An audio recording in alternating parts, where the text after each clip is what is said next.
लोगों की सुनता था, ऐसे ही मोदी। अविश्वास प्रस्ताव पर राहुल गांधी के भाषण की खास बातें। कांग्रेस सांसद राहुल गांधी ने लोकसभा में अविश्वास प्रस्ताव पर चर्चा में हिस्सा लिया। संसद में राहुल के भाषण की बड़ी बातें इस वीडियो में जानेंगे। राहुल गांधी ने आज सोमवार 3 फरवरी को लोकसभा में केंद्र सरकार पर सीधा हमला बोला। अविश्वास प्रस्ताव पर बहस में हिस्सा लेते हुए राहुल गांधी ने कहा, बीजेपी ने मणिपुर में देश की हत्या की है। राहुल ने कहा, आप देशद्रोही हो, आपने मणिपुर में भारत की हत्या की है। राहुल ने भाषण की शुरुआत ही अदानी के मुद्दे पर की। उन्होंने कहा कि प्रधानमंत्री केवल 2 ही लोगों की बातें सुनते हैं। उन्होंने रावण के अहंकार का उदाहरण देते हुए कहा कि आप पूरे देश में केरोसिन भेज रहे हो। मणिपुर में केरोसिन भेजी, चिंगारी से आग लगा दी, अब हरियाणा में कर रहे हो, पूरे देश में आग लगाना चाहते हो। राहुल के भाषण के दौरान काफी हंगामा हुआ। बीजेपी सांसदों ने राहुल से माफी मांगने को कहा।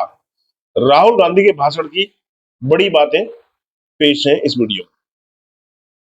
संसद के बजट सत्र के तीसरे दिन यानी सोमवार को राष्ट्रपति के अभिभाषण पर चर्चा में राहुल गांधी 40 मिनट बोले।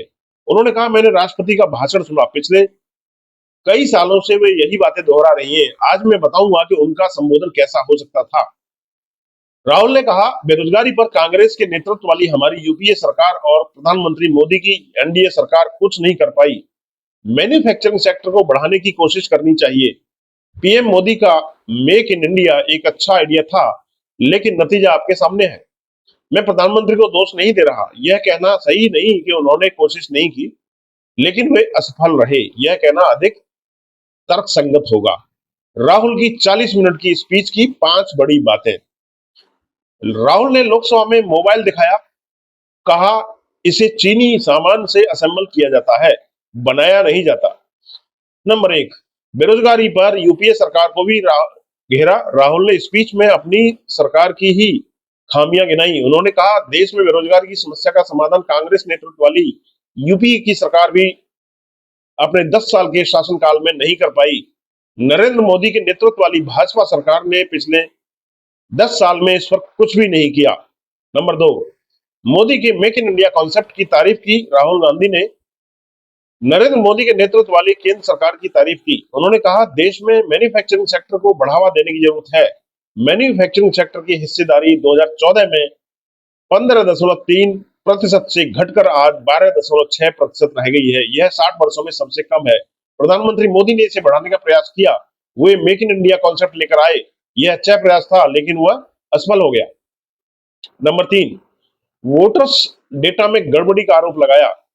नेता प्रतिपक्ष बोले कि महाराष्ट्र में लोकसभा चुनाव के वक्त जितना वोट था, सिर्फ 5 महीने बाद विधानसभा चुनाव के दौरान उसमें हिमाचल प्रदेश जितना वोट बड़ा वोटिंग रोल जोड़ दिया गया। जितने 5 साल में जोड़े जाते हैं, उतने 5 महीने में जोड़ दिए गए। दिलचस्प बात यह है कि नए वोटर्स उन्हीं विधानसभाओं में ज्यादा है जहां भाजपा जीती है। हिमाचल प्रदेश जितने बड़े वोटर्स लोकसभा के बाद जादू से कैसे आ गए? इलेक्शन कमीशन से हम कह रहे हैं कि हमें लोकसभा की वोटर लिस्ट इलेक्ट्रॉनिकली दीजिए, लेकिन वो नहीं दे रहे। नंबर 4, चीनी घुसपैठ का मुद्दा उठाया।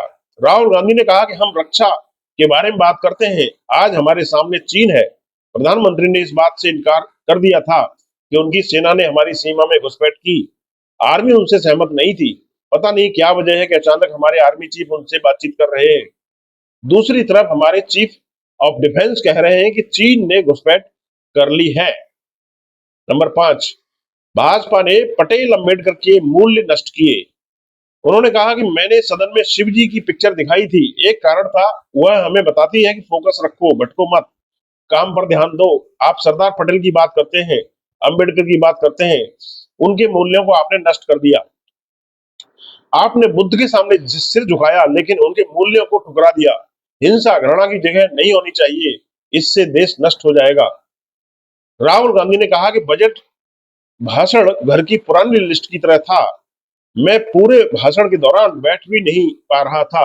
मैं जब वहां बैठा था तब मुझे लग रहा था कि कोई कहानी सुनाई जा रही हो। यह ऐसा धन्यवाद भाषण नहीं था जैसा एक राष्ट्रपति का होना चाहिए था। नंबर 4, चार मूवमेंट जब राहुल को भाषण के दौरान टोका गया। नंबर 1, अमेरिकी प्रेसिडेंट के शपथ ग्रहण में पीएम की जगह विदेश मंत्री को भेजने वाली बात पर ट्रंप के शपथ ग्रहण वाले बयान पर राहुल गांधी को रिजिजू ने टोका। राहुल ने अमेरिकी राष्ट्रपति के शपथ ग्रहण का जिक्र किया। राहुल बोले, हम अपने प्रधानमंत्री को शपथ ग्रहण में बुलाने के लिए विदेश मंत्री को भी भेजते। अगर हमारे पास उत्पादन प्रणाली होती, अगर हम तकनीकों पर काम कर रहे होते, तो अमेरिकी राष्ट्रपति खुद यहाँ आते और प्रधानमंत्री को आमंत्रित करते। इस पर रिजिजू ने उन्हें टोका और कहा कि विपक्ष के नेता ऐसे गंभीर और तथ्यहीन बयान नहीं दे सकते हैं। यह दो देशों के बीच संबंधों से जुड़ा हुआ मामला है। वह हमारे देश के प्रधानमंत्री के निमंत्रण के बारे में एक अधूरा बयान दे रहे हैं। इसके बाद राहुल गांधी ने उन्हें जवाब देते हुए कहा, मैं आपकी मानसिक शांति को भंग करने के लिए माफी चाहता हूं, लेकिन जो सच है वो सच है।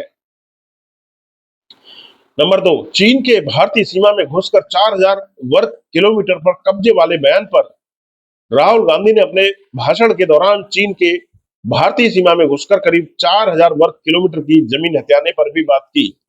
उन्होंने कहा कि प्रधानमंत्री ने इस बात से इनकार किया है और सेना ने प्रधानमंत्री के इस दावे का खंडन किया है कि चीन हमारे 4000 वर्ग किलोमीटर क्षेत्र पर बैठा है। इस पर लोकसभा अध्यक्ष ओम बिरला ने कहा, आप जो बोल रहे हैं उसका सबूत आपको सदन में पेश करना होगा। नंबर 3, सदन में आरएसएस और मोहन भागवत का नाम लेकर चर्चा करने पर राहुल गांधी ने भाषण के दौरान कहा, मैं जानता हूं कि आरएसएस ने कभी यह बात नहीं मानी कि देश पर संविधान राज करेगा। मोहन भागवत ने कहा था कि भारत को 1947 में आजादी नहीं मिली। इसके बाद लोकसभा स्पीकर ने राहुल को टोका और कहा कि जो व्यक्ति संसद का सदस्य नहीं है उसकी चर्चा सदन में नहीं करनी चाहिए। नंबर 4, भाजपा में ओबीसी, दलित और आदिवासी सांसदों को पावर नहीं। राहुल ने कहा कि भाजपा के ओबीसी, दलित और आदिवासी सांसदों को बोलने का पावर तक नहीं है। इस पर किरण रिजिजू अपनी सीट से उठे और कहा, प्रधानमंत्री देश में सबसे बड़ा ओबीसी चेहरा है, क्या वह यह नहीं देख सकते? देश के पीएम ओबीसी हैं, वह दुनिया के सबसे लोकप्रिय नेता हैं, क्या वह यह नहीं देख सकते? क्या राहुल गांधी अंधे हैं? मैं एक एसटी हूं, मैं देश के संसदीय कार्य मंत्री के रूप में काम कर रहा हूं।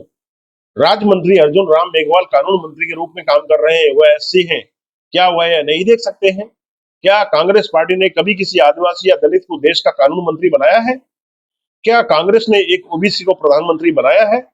मुझे लगता है कि राहुल गांधी को नहीं पता कि वह क्या कहते हैं।